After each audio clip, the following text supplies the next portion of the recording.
Hey guys, Jeff Cudd here from Don't Do It Yourself. The past month I've been using Design Pickle, and today I'm going to share the results. I'm going to do a quick review of their service. We'll look at their two pricing options and explain which one is best for different situations. I'll also show you some of the outputs and designs that they created for me. So let's get started. Here's Design Pickle's pricing.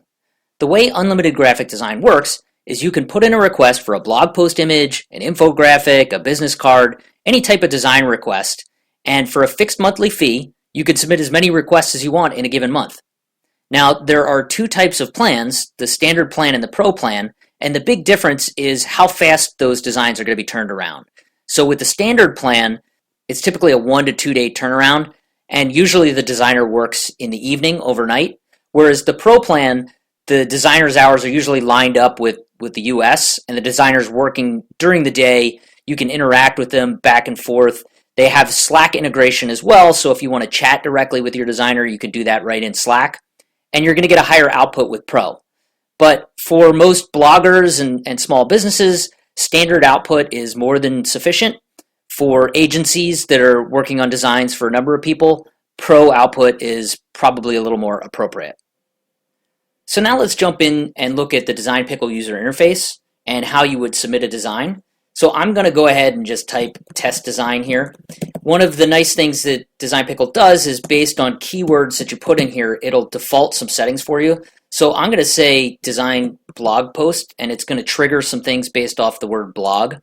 So when I hit continue, I jump in here, and you can see on the first screen it asks me different types of blog graphics. So it tells that intelligently, and it gives me predefined sizes to choose from. I'm just going to choose blog graphic. I can enter custom dimensions as well.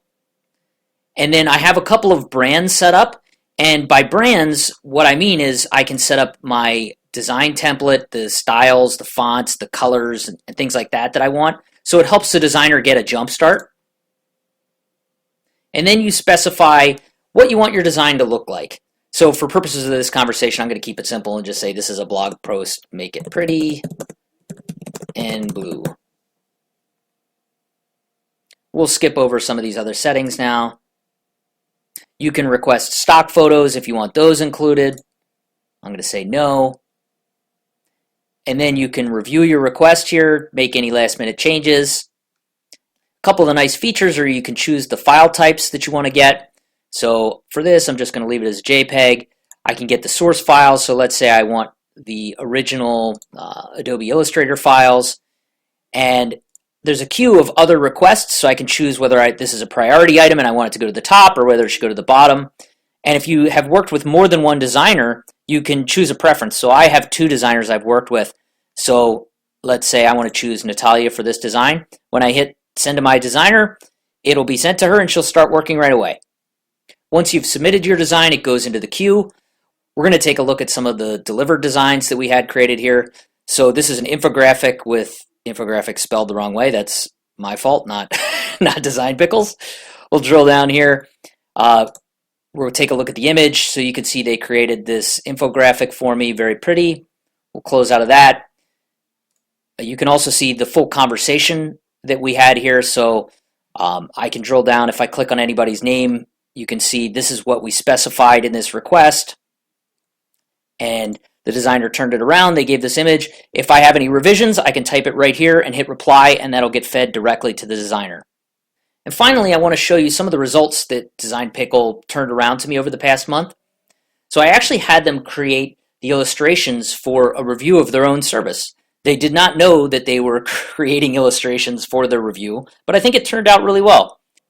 So you're looking at one of them now, this illustration here.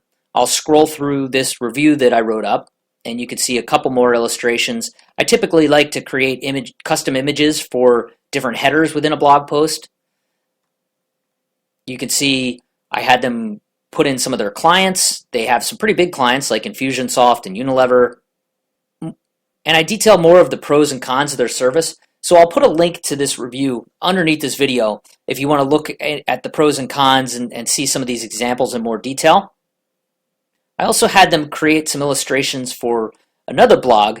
This is actually a guide to getting a great deal on a car lease.